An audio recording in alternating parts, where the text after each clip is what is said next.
Hello बच्चों, आइए प्रश्न को देखते हैं। तो प्रश्न में दिया है एक आयन की बाह्यतम कक्षा में 18 इलेक्ट्रॉन है, वह है, और यहाँ 4 विकल्प दिया गया है। आइए मुख्य अवधारणा की चर्चा करते हैं। मुख्य अवधारणा, तो यहाँ पे हमें बताना है कि एक आयन की बाह्यतम कक्षा में 18 इलेक्ट्रॉन है, तो इन चारों में से किसके बाह्यतम कक्षा में 18 इलेक्ट्रॉन होंगे। तो इलेक्ट्रॉन भरने का क्रम क्या होता है? तो इलेक्ट्रॉन भरने का क्रम क्या होता है? इलेक्ट्रॉन भरने का क्रम तो क्या होता है? 2n²। तो इलेक्ट्रॉन भरने का क्रम क्या होता है? 2n²। तो हम एक एक करके सबका इलेक्ट्रॉनिक विन्यास देखेंगे। तो पहला हम विकल्प लेते हैं यानी कि ए। तो यहाँ पे क्या है? Cu+ यानी कि कॉपर, Cu+। तो यहाँ पे हम पहले क्या निकालेंगे? इलेक्ट्रॉन की संख्या। तो इलेक्ट्रॉन की संख्या, तो कॉपर का इलेक्ट्रॉन की संख्या कितनी होती है? 29। तो यहाँ पे क्या है? प्लस है यानी कि एक इलेक्ट्रॉन ये त्याग दिया है, तो ये क्या करेंगे? -1 कर देंगे। तो यहाँ पे कितना आ जाएगा? 28। तो अब हम क्या करेंगे? इसका इलेक्ट्रॉनिक विन्यास लिखेंगे। तो Cu+ का इलेक्ट्रॉनिक विन्यास, तो यहाँ पे किसके लिए लिखना है? 18 इलेक्ट्रॉन के लिए। तो हम किसके आधार पे लिखेंगे? K L M N के आधार पे लिखेंगे। तो क्या हो जाएगा?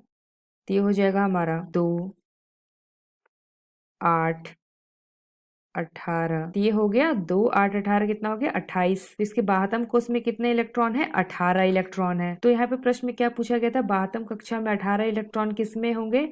तो ये हम कह सकते हैं Cu में देखे हमने कि 18 इलेक्ट्रॉन आ गए हैं, बाह्यतम कोश में इसके 18 इलेक्ट्रॉन है।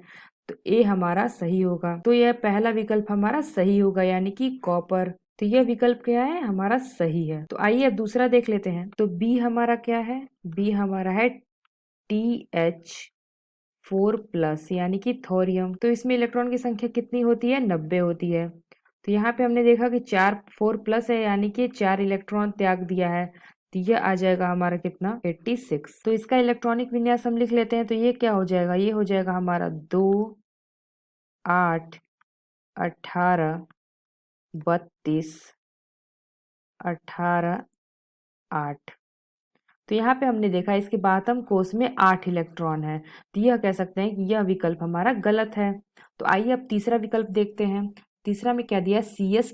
तो CS+, ये कौन सा है? C वाला। तो ये हमारा CS क्या है? सीजियम। तो इसमें इलेक्ट्रॉन की संख्या कितनी होती है? तो इसमें इलेक्ट्रॉन की संख्या होती है 55। और यहाँ पे क्या हो रहा है? एक इलेक्ट्रॉन ये त्याग रहा है, तो -1 कर देंगे, तो ये आ जाएगा 54। और इसका इलेक्ट्रॉनिक विन्यास देख लेते हैं। तो कितना हो जाएगा? ये हो जाएगा हमारा 2 8 18 18 8। तो यहाँ पे हमने देखा कि इसके बाह्यतम कोश में कितने इलेक्ट्रॉन है? 8 इलेक्ट्रॉन है। तो यह विकल्प भी हमारा गलत होगा। तो चौथा क्या दिया है? K+। चौथा हमारा हो जाएगा यानी कि D, K+। तो K+ ये हमारा क्या है? पोटेशियम है। तो इसमें इलेक्ट्रॉन की संख्या कितनी होती है? 19 होती है। और यहाँ क्या दिया है? प्लस यानी कि -1 कर देंगे हम, यानी कि एक इलेक्ट्रॉन त्याग रहा है, तो यह आ जाएगा 18। तो इसका हम इलेक्ट्रॉनिक विन्यास निकालेंगे तो क्या हो जाएगा? 2 8 8। तो ये हो गया 8 8 16 17 18। इसके बाह्यतम कोश में कितने इलेक्ट्रॉन है? 8 इलेक्ट्रॉन है। तो ये हमारा विकल्प गलत होगा। तो आइए अपने विकल्प को देखते हैं। तो पहला विकल्प क्या दिया है? Cu+। तो इसमें हमने देखा कि इसके बाह्यतम कोश में कितने इलेक्ट्रॉन है? 18 इलेक्ट्रॉन है।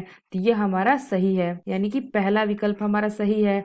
और दूसरा क्या दिया है? TH4 यानी कि थोरियम। तो इसमें क्या है? इसके बाह्यतम कोश में 8 इलेक्ट्रॉन है, तो ये भी हमारा गलत होगा। और तीसरा क्या दिया है? CS। इसमें भी हमने देखा था कि इसमें कितने इलेक्ट्रॉन है बाह्यतम कोश में? 8। तो ये भी हमारा गलत होगा।